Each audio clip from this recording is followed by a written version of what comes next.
I'm Ray Allegrezza with AHFA and editor-at-large with Home News Now, and I want to welcome you to the latest edition of The Last Word. If this is your first time, welcome. The premise is simple. We talk to our industry thought leaders about critical issues, and we also want to give you an opportunity to get to know them a little better. And today I'm very proud to have with us Andy Counts, CEO of the American Home Furnishings Alliance, and a true pillar of the industry. And being the segue king, speaking of pillar of the industry, we are thrilled that on Friday, October 25th, at our annual gala, we are going to present Andy with the Pillar of the Industry Award. Well deserved. So Andy, welcome and thank you for taking time to be with me this morning. Good morning, Ray. Thanks for having me, and I'm humbled and honored to be recognized as a pillar of industry. It's not a good sign for the industry when you're honoring me, but that's I appreciate it. Nobody better. So listen, everybody knows you, so I'm going to take a little different approach. Tell us a little bit about what you were doing and where you were before you came to the home furnishing industry. Well, obviously, most of my professional career I've been here with the association, but I went to Georgia Tech and got a degree in industrial engineering. Went to work out of college for Marilat Cabinets, large cabinet company. It was owned by Masco at the time, and I was a plant engineer in one of their Virginia door plants, world's largest door plant. And they were opening a new plant nearby, so I was responsible for doing all the environmental permitting, air permits, things of that nature. And I got really interested in that process. And there was an opportunity to become a regulator for the state of Virginia out and move to Virginia Beach. And I went to work for the state of Virginia Department of Environmental Quality. Worked a lot at the naval bases, et cetera, doing air permits. Got hired by a consulting firm to do the same thing, and was tasked with reaching out to the woodworking industry, since I had background in that, and helping them with the Clean Air Act of 1990. So I did a lot of consulting work for the furniture industry and opened a Charlotte office to focus on furniture. And one of my clients was the American Furniture Manufacturers Association. So they approached me about becoming their director of environmental affairs. So back in '98, I jumped on board with the AHFA at the time, and the rest is history. And it's been a good history. So, with all that background you had with the engineering and regulatory issues, when you came mainstream here to our sector, two-part question. A, what did you see as your biggest opportunities or the industry's biggest opportunities? And then B, some of the challenges. Well, '98, obviously, we still had a huge domestic footprint, a lot of antiquated woodworking plants that were built 100 years ago, and people trying to fit the square peg in the round hole. Mm-hmm. So there were a lot of challenges there, trying to make those efficient and productive. And I imagine a lot of that led to people making the business decision to do the import model instead of the domestic model, versus making all the changes that would be needed to be competitive here in the United States.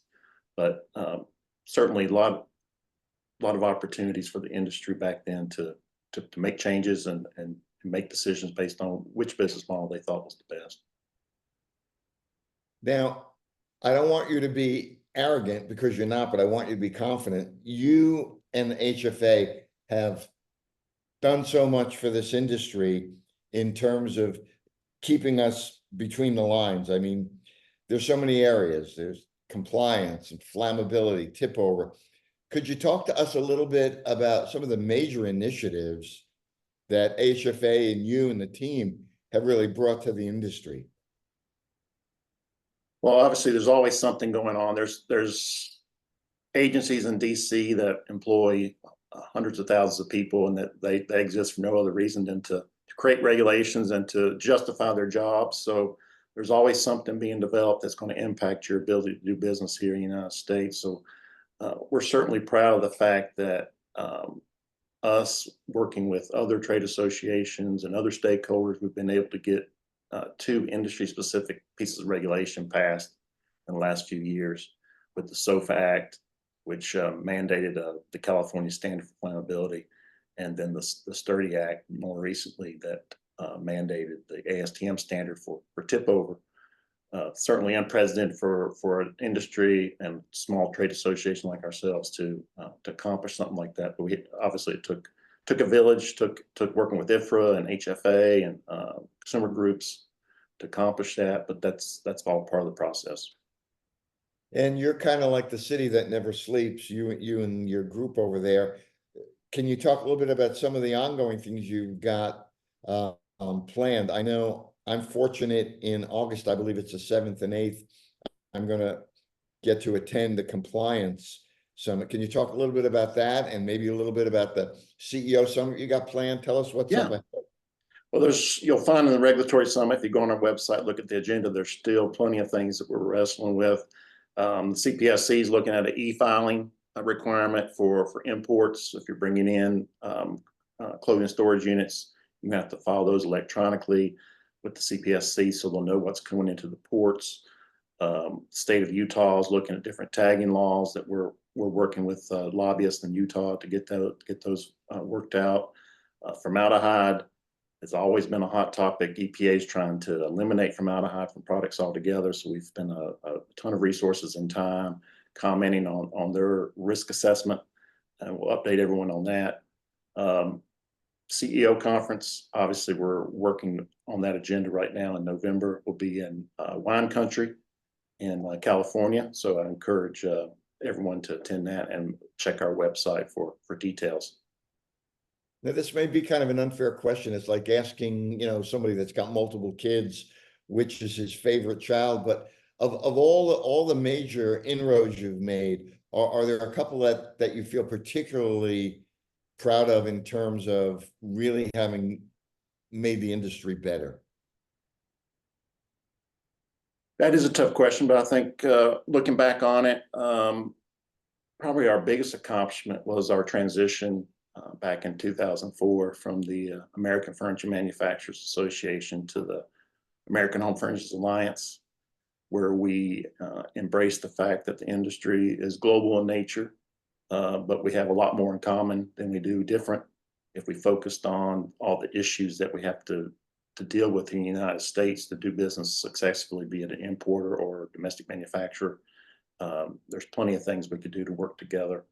So the ability to pull the industry together, pull the membership together, and make that transition wasn't easy, but I think it was the best move for everyone involved. And I think looking back on it, that was our biggest success. Terrific. I agree. From your perspective, we've got an issue right now where the business is challenged, the economy is a little sluggish, inflation is up, there's still some inventory issues. What are some of the things, or maybe what's one thing the industry could do as a whole to be more successful right now? That's a tough question. It's a huge challenge out there. We got out of the forecasting business several years ago because the crystal ball was always hazy, and people would call us and go, don't say that. We're never going to do that. But, we had Mark Vittner recently, a well-recognized economist, speak at our transportation logistics conference. And there's a lot of hurdles out there. We're concerned about the global wars that are going on, the potential impact of Israel and Hezbollah, et cetera. But you look in the future, there's a huge pent-up demand for housing. There's obviously a misconception that 7%, 6% interest rates are not historically good. My dad paid 21% mortgage for his home. So as soon as people realize that the 3% and 4% mortgages aren't coming back, I think there's going to be a huge housing move, and that's going to benefit our industry. Hopefully that happens sooner than later, but everybody I've talked to feels it's going to happen certainly within the next few quarters. All right, and I agree, the crystal ball, mine is just as hazy as yours, but since I'm asking the questions, shake yours a little bit or wipe it off, put some Windex on it. What would you think the outlook might be for between now and the end of the year, and then maybe peeking around the corner a little bit into next year? Best guess. I think we'll see the Feds drop interest rates towards the end of the year, which is going to trigger a lot of people to get into the housing market. As soon as they see the mortgage rates go down just a little bit, they're going to make their moves, and that's going to be a huge boom for the industry. So I'm thinking fourth quarter, things will start turning around, and then we'll continue to rise into 25. I love it. I love it. All right. The name of this little Zoomcast is The Last Word. So with that in mind, for once, I'm going to zip my lip. You get the last word. Anything you want to say to the industry at large? Well, as we've discussed here today, things are a little challenging. Of course, we've been through it before. We've had recessions. We've had challenges. We've had pandemics that we've gotten through and benefited from. The important thing is to support each other. There are goods providers out there that focus on the furniture industry. Their livelihoods and everything are focused on providing services to our industry and supporting our industry. So it's best that we continue to support them versus finding something that might be a little cheaper from a different provider. Let's continue to support those companies that are focused on our industry and will be your partners going forward. I love it. Andy, thank you for taking time. As always, cool, calm, collected, cogent, and intelligent.